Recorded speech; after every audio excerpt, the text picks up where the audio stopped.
of all, Merry Christmas. And because it's Christmas, we just had to hop on and do a quick review of a bomb South African series that just came out called How to Ruin Christmas on Christmas Day. Did you get it? Like, it was just a props.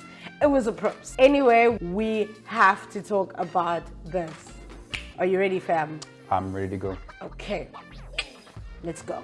Okay, so I thought I'd let my husband jump on with me because we watched it together, and I'm gonna be asking you questions. So I just want to know, like, first thoughts that come to mind as a whole. What did you think about it? Let the peoples know. So I think I'm just going to preface it with one thing, which I might get flack about, and I don't really care, to be honest. But I'm very anti. I'm going to watch this movie because one of two things. One, it's a South African. It's not a movie, it's a series. One, it's a South African series. Two, it's a black series. I'm not about that life. I'm not about the. It's a good series, and there's always this tagline for a South African series, or it's a good series for a black series. I'm anti that. I will not. If anything, I'll be the one shouting from the rooftops, "Don't do it!" Like, I hate that. I hate that. I will watch a series because it's a good series. That's the divider. I will not be this whole just support if it's good. That's my thing. Support if it's good. With that being said, this was great. Period. Like, it's not because South African, because black. This was great. And it's been a while since Game of Thrones, since I've been like, I want to watch the next episode. Okay. First of all, he doesn't watch series, so let's not pretend as if there are no good series out there. No. I don't watch series. I'm an anime watcher. He watches Like, anime. I stopped watching series a long time ago. I stopped when How I Met Your Mother was still big. Like, I stopped way back when. So I don't watch series, period. The first series in a while that pulled me out was Game of Thrones. And I will say this series had me on some hella excitement. Right? Like, I was like, since when? Like, why is this so good? I freaking enjoyed it. What are the things that like stood out to you, and why is the series great for you? It's a mess in a good way. And what I mean by that is the storyline is just it's unpredictable. Yes. And things just go from bad to worse, but the way it's done is phenomenal. It is written so beautifully, and what I love the most about the writing is it doesn't lose its blackness. Like, it is very black writing. Like, there are themes that black people would most likely represent with.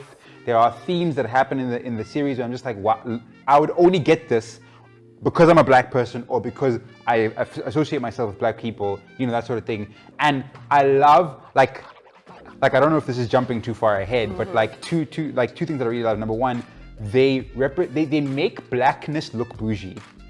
Oh yeah. Which a lot of the times is not the case. A lot of the times blackness looks like ghetto or looks ratchet. There was a royalness. Black people looked good, man. Yes. And the black things they did, such as the traditional outfits that they wore and the way they carried themselves in the traditional outfits, it didn't make them look rural or like other. It made them look like, that was one thing. Second, the soundtrack. From the opening scene, you are feeling every song in that show. Every song. Weirdly enough, though, a lot of people, and like shout out to Piwe, one of my good friends, and also like Twitter, they've been like, but Brad, this just sounds like someone played Apple Music shuffle on South African music, as opposed to using music as a tool to evoke emotions. Did you feel that in any sense, where it was just like South African song after song after song after song? Maybe my response is the fact that I enjoyed it because it was a turn up. Yes. It was a turn up the whole way through, Here's my thing. I didn't feel like the music needed to evoke anything because the actors did it all. Ooh. Like, I never once felt that the music took away from the scene. That's true.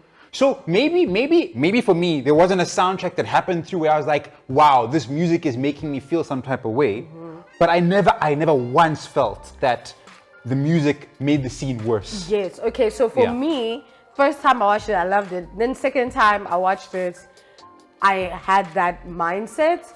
But I will say that perhaps in leading us into a scene, they probably didn't play appropriate music in the rarest of occasions.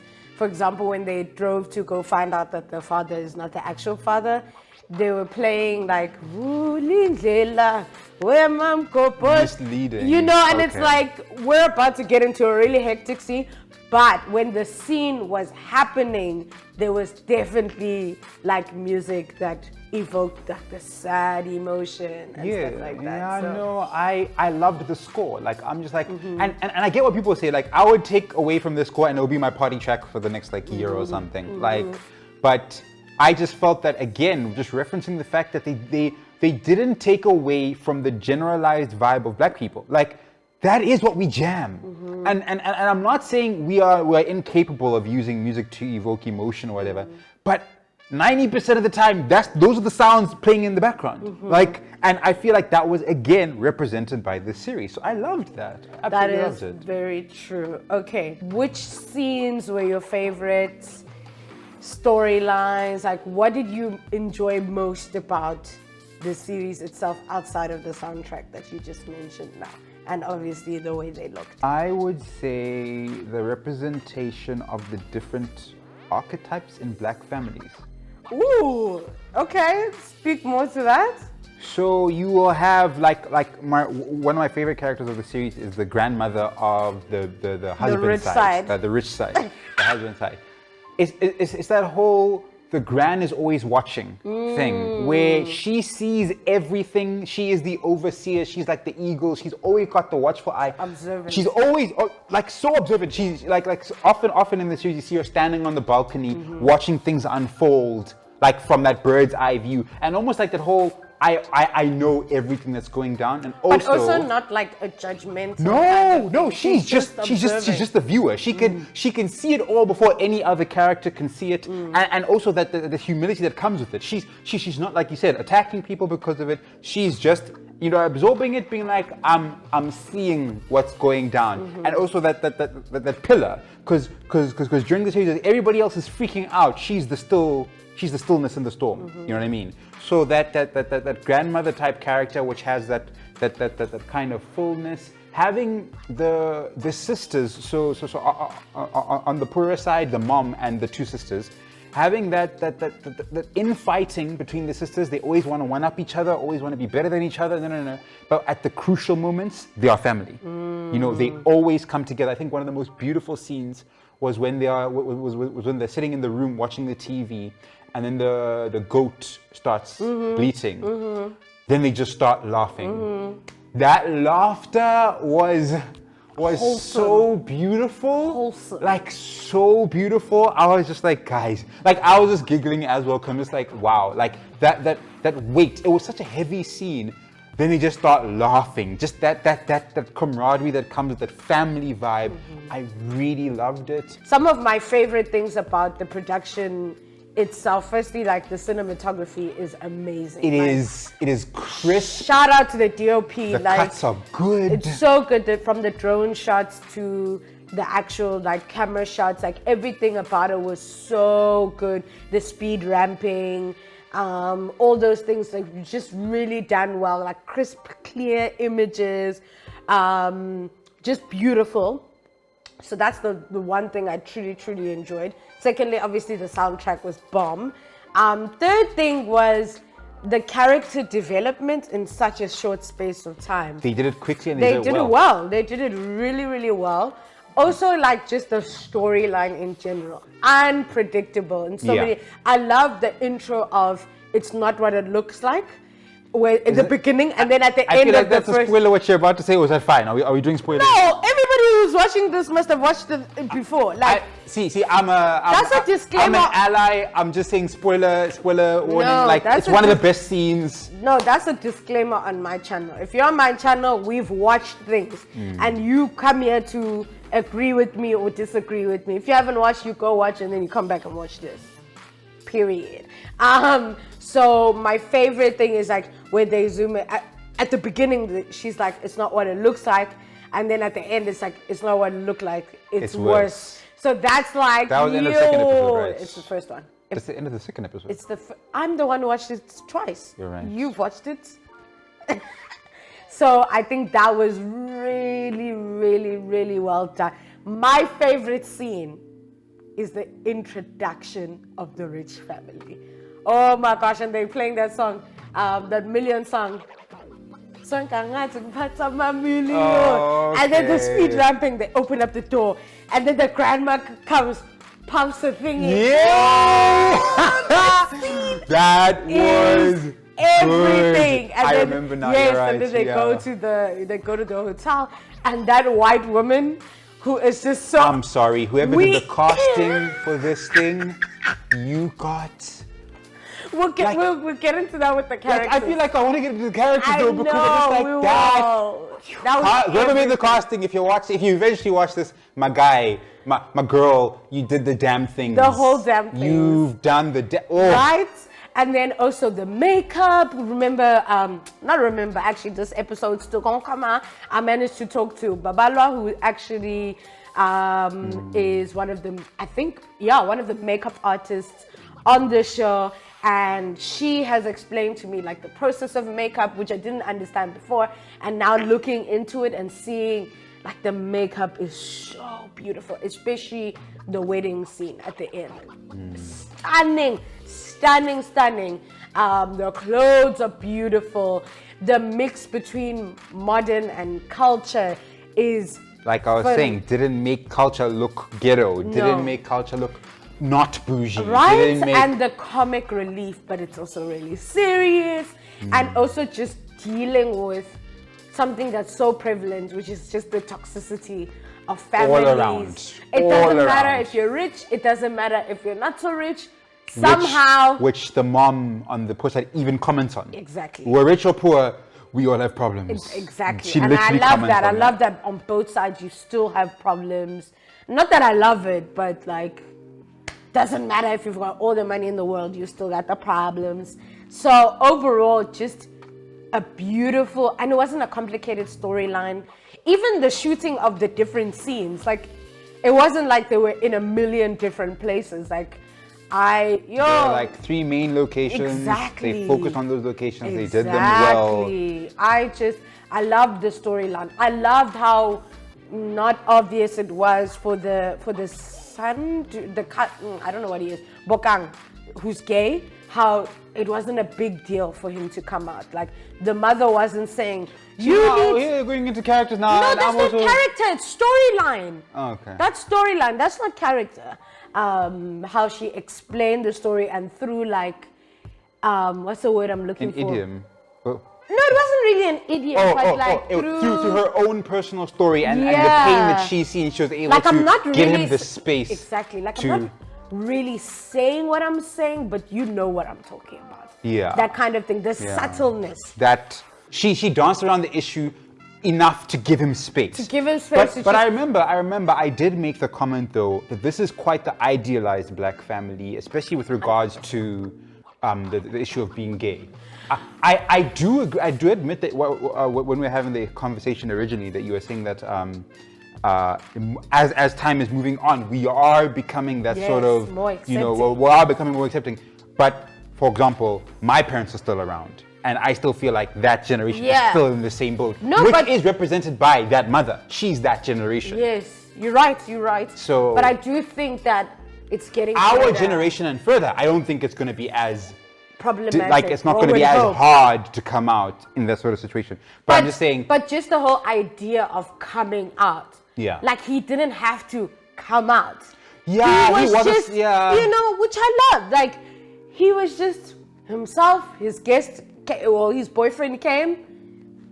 His boyfriend was a lot, which was good. It really punted home the fact that he had to I love the fact that they made his boyfriend super flamboyant, because if they didn't, then having the gay boyfriend around wouldn't be that jarring or that obvious. Everyone would just be like, this is a good-looking guy. Friend. But he was you could tell what he was, and so everyone was just like, okay, cool, we know what's happening here. So for that boyfriend to be there, even the acceptance of the boyfriend by the end of the series, you're like, it's cool. Again, the character progression. It's cool to see that at the beginning he got denied, like in the first episode. Yes. Third episode he's been accepted. Yes. You know, like. No, it's beautiful.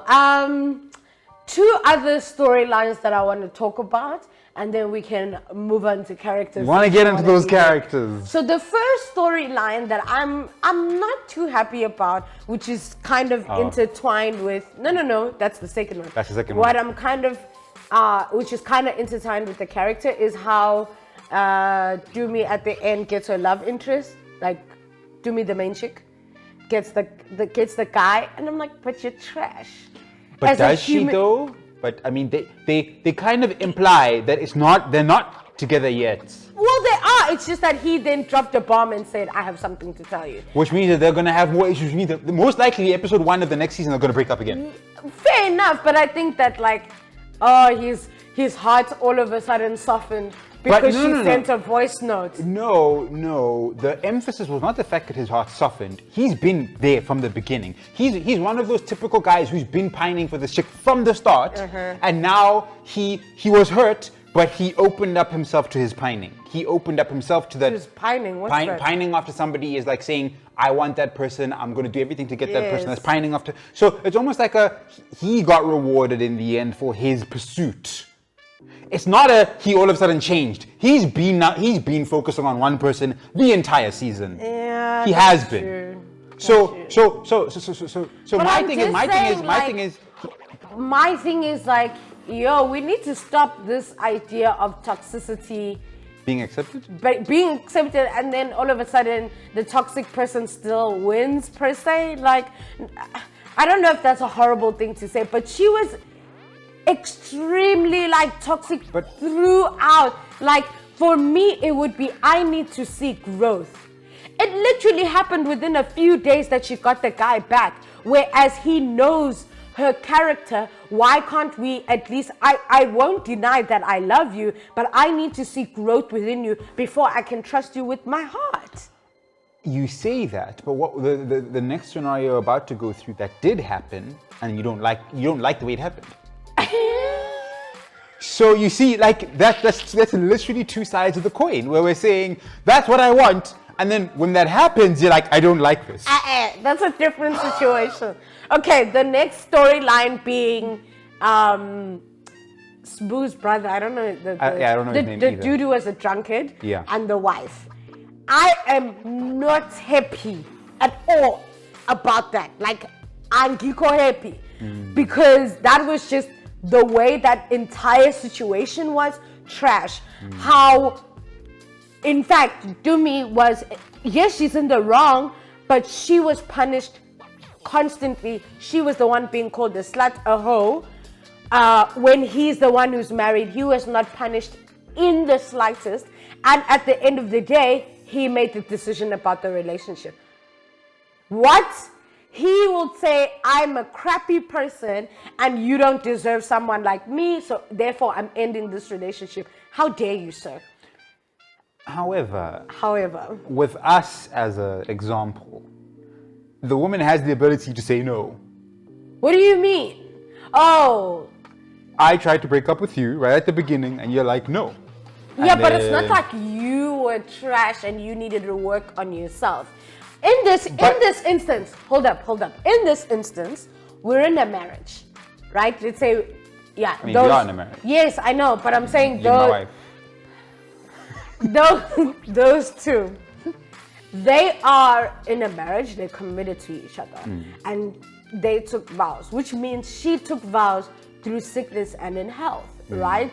Through I'm forgetting all the vows.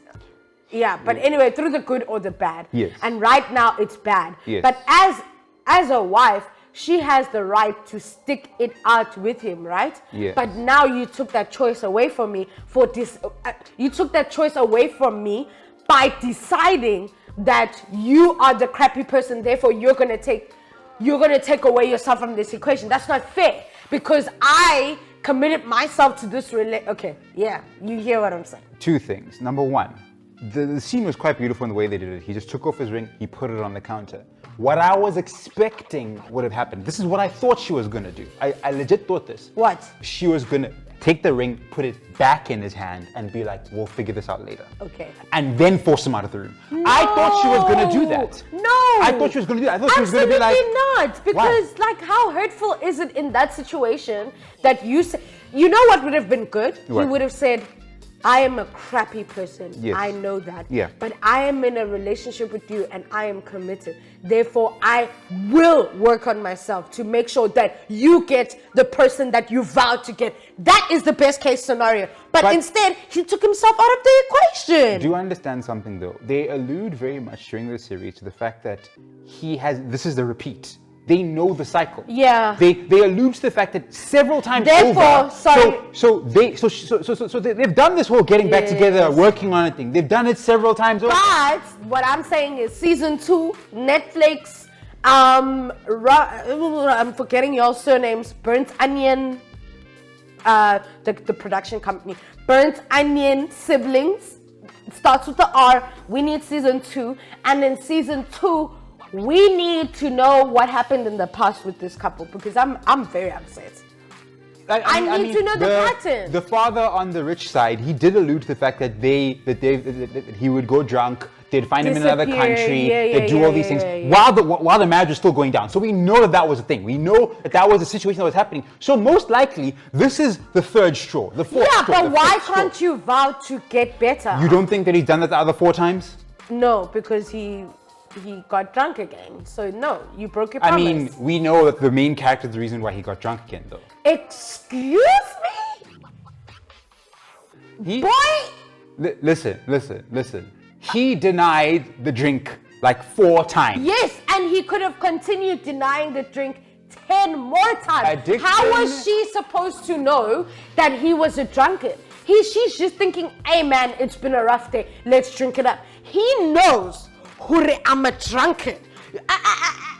Addiction is not that cookie cutter, fam. Yes, but you can't blame her. By blaming someone... Wasn't he only like a year sober? Yeah, but why are you blaming her?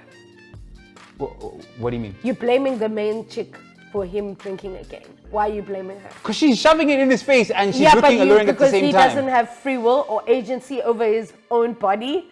Stop with that mess. Cut it. There's no way. If it was just chilling there, he wouldn't have drank it. But he could have walked away. He could have walked away, couldn't he? I feel that there was a situation where somebody knows the toxicity is there and he bows out. Is that fair? So again, no, but that's essentially what you were wanting from the main chick. You shouldn't have a happy ending. And therefore, I don't deserve a happy ending. Yeah, but the main chick, they're not married or whatever. That situation is different. Oh, so you're saying No, babe. These people have vows. How is it fair for you to step out and say you deserve someone better? Why can't you be that better person? I married you. Like, I'm not trying to say if you have a ratchet man, just stay in a broken relationship. I'm not trying to say this. But again, like you're saying, there's agency involved in this. They are married. She does want to have children. She does love him, obviously. So I'm just saying she had say there. That's all I want to say. She had an input there. We will agree to disagree. And we will have a part 2 where we talk about the characters and dive into that. For now, let us know what are your thoughts about this series. Drop in the comments below. Let us know, did you enjoy it? If you didn't, I don't know why you're watching this video. I don't know. Not even that. This is a brilliant series. Like, come on, guys. Like, can we all agree that this is a freaking amazing series? And again, please don't say amazing South African series. No. Please don't say amazing Black series. It's an amazing series. Period. It is an amazing series. Period. That is what it is. Anyway, let us know, and we'll see you guys in part 2 of the episode. Bye.